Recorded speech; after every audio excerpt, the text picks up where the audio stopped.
Sirens blare as valves purge air and two submarines descend into the depths of the ocean. Sailors sprint through the narrow corridors of the submersible, turning valves and reloading torpedoes into spent tubes. As the submarines dive deeper, the HMS Venturer releases a final barrage of torpedoes. They all miss, except one. Over the hydrophone, the sound of an explosion and the twisting of steel can be heard.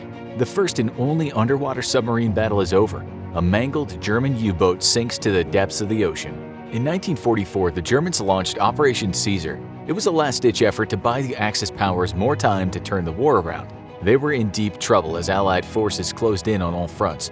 Germany hoped they could sneak advanced technology to Japan using a submarine classified as U-864. This would allow Japan to continue the fight in the Pacific, hopefully drawing Allied forces away from the collapsing Axis armies.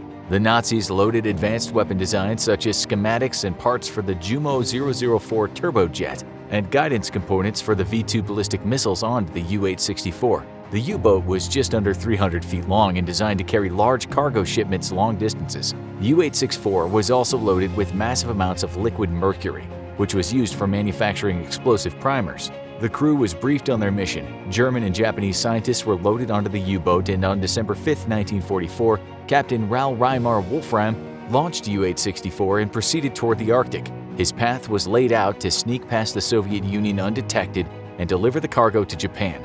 But from the beginning, the mission seemed to be doomed. U-864 proceeded north. Allied forces patrolled most of the waters in the area, so Wolfram knew he needed to travel as stealthy as possible. To do this, he would need to take risks and move into more dangerous waters. In order to have Axis protection for as long as possible, U-864 sailed along the coast of northern Europe, where air support remained in range. As the U-boat made its way through the shallow waters, disaster struck. Wolfram grounded the sub while trying to pass through the Kiel Canal. The jagged rocks tore the hull of the submarine. The crew had to assess the damage, and once inventory was taken, Wolfram had no choice but to turn the sub around and return to dry dock for repairs. The treacherous journey around the Arctic would require everything to be working perfectly, and until the U-boat was repaired, it had no shot of making it all the way to Japan. U-864 stealthily made its way to Bergen, Norway, which was still controlled by Axis powers. As the sub was being repaired, Allied forces launched a bombing run into Norway. They weren't aiming for U-864, but the dry dock where the U-boat was being repaired was a target. The British planes roared over the Axis base. Anti-aircraft guns fired their cannons into the sky, trying to take out the bombers before they could drop their payloads. Most of the bombers made it to their target and dropped a series of Tall Boy and Grand Slam earthquake bombs around the dry dock. The bombs were specifically designed to penetrate the surface and detonate below ground to send the explosions full force through the bedrock. The result was the destruction of underground structures like submarine pens and bunkers. Unfortunately for U-864, it was in the submarine pen when the detonations occurred, causing even more damage to the U-boat. This led to further delays in Operation Caesar and the mission to deliver the cargo to Japan. The numerous delays for repairs would culminate in the only underwater submarine battle in history. Unknown to the Germans, the British had cracked their codes. The Allies intercepted a communication about U-864's mission and knew they couldn't let the Nazi sub make it to Japan. They immediately dispatched the HMS Venturer to destroy the U-boat.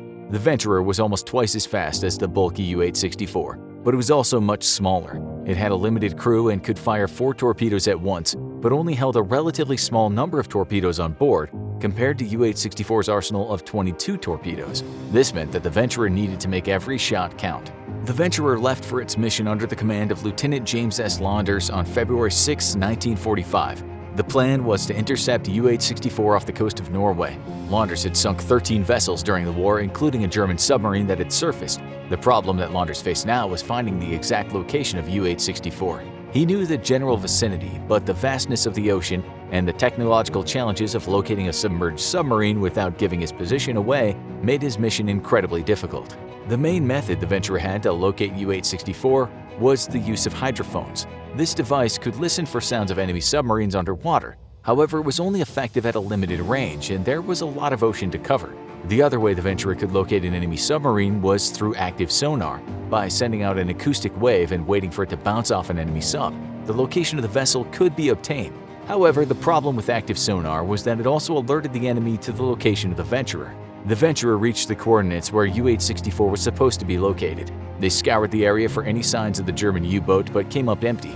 Unfortunately for the Venturer, U-864 had already passed through their location and was now out of range of the hydrophones aboard the British submarine. Launders had missed his chance. the Nazi U-boat was on its way to Japan. However, U-864's bad luck was not over yet. The U-boat's diesel engine began to misfire, causing the vessel to slow down. Wolfram was forced to make another difficult decision. Either he pressed forward, which was a huge risk, or returned to dry dock for additional repairs. Again, Wolfram knew the journey through the Arctic would be brutal, and if anything happened to the engine while in the icy cold region, he and his entire crew would perish. So Wolfram decided to turn around and head back to Norway. Wolfram had no way of knowing he was headed right into the Venturer's trap. It was only out of sheer bad luck that the failing diesel engine aboard the U-864 caused the U-boat to turn around and head straight toward Launders and his vessel. The crew of the Venturer were monitoring the area, even though they had almost completely given up hope of ever locating the German U-boat. Then, one of the crew picked up something on the hydrophones.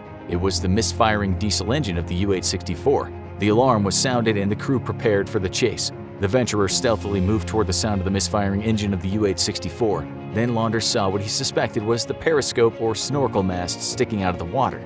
The snorkel mast allowed submarines to travel just under the surface of the ocean and still pump the oxygen the diesel engine needed into the vessel. The Venturer had located its target. The diesel engines were turned off so the sub could run silently underwater on battery power. Launders waited for the U-boat to surface so he could take a shot. Unfortunately, U-864 could stay just below the surface of the water using its snorkel for the duration of its journey back to port. Then the U-boat did something strange. It began zigzagging from side to side. Launders knew the Germans must have either suspected they were being pursued or had already detected his submarine. The chase continued for hours. U-864 refused to surface and began taking even more drastic evasive actions. This alerted Launders that the Germans were now fully aware that they were being followed. The Venturer's batteries were running low, and the submarine would soon need to surface itself, which would leave it vulnerable to attack by the German U-boat. Launders gave the command to arm all torpedoes. The captain calculated the trajectory and depth of the U-boat with the limited data he had. The order to fire blared across the speakers of the torpedo bays. The Venturer ripple-fired 4 torpedoes, with each being launched just about 18 seconds apart. The second 2 torpedoes were fired at a lower depth just in case the enemy dove deeper. Launders ordered the Venturer to immediately dive in case of a counterattack. As the sub descended into the blackness of the ocean, the crew waited with anticipation. Time seemed to freeze as everyone on the Venturer held their breath, waiting for the hydrophone operator to confirm a hit. There was no explosion.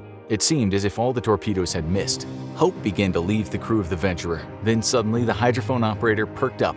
The sound of an impact, explosion, and the tearing apart of iron could be heard over the headset. U-864's hull ripped open, and the entire vessel collapsed in on itself from the massive pressure of the ocean. The last torpedo fired had found its target. The hydrophone operator waited patiently until he heard the enemy U-boat thud against the bottom of the seafloor. All 74 people on board U-864 were lost to the ocean. The Axis power's hopes of delivering weapons and materials to Japan sank with the German submarine.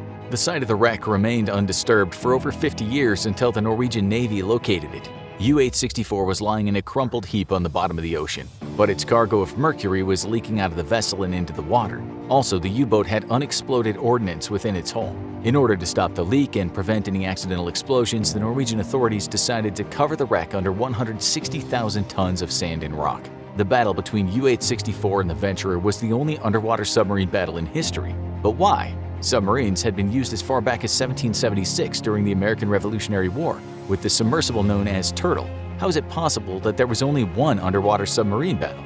There are a few reasons. World War II was the height of submarine warfare. After the war ended, submarines were still used, but normally only for moving cargo and as support.